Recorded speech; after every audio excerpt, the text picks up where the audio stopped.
செய்தித்தாயை தேடியே.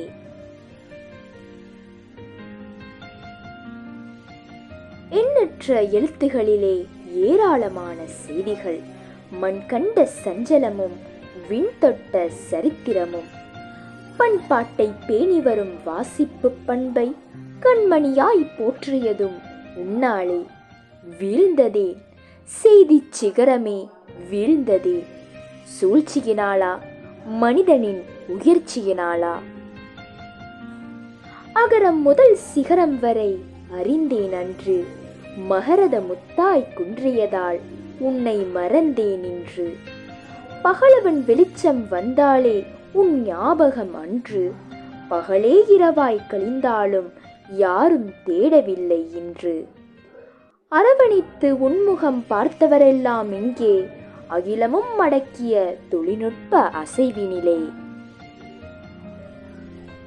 நிகழ்பவற்றை கல்வெட்டினில் பொறிக்கக் கண்டேன், தகவல் கூறும் தொழிலை மறந்தாயா துறந்தாயா?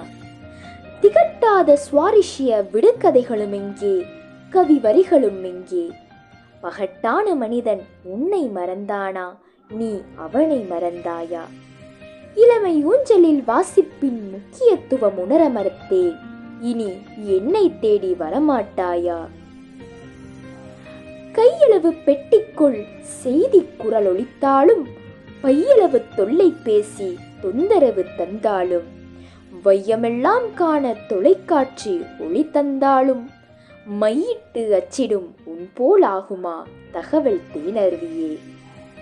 எத்துணை சாதனங்கள் எதிர்நீச்சல் போட்டாலும், எழுத்தாக்கம் செய்யும் முன்னலை மீண்டும் வந்து மோதுமா என் மீது?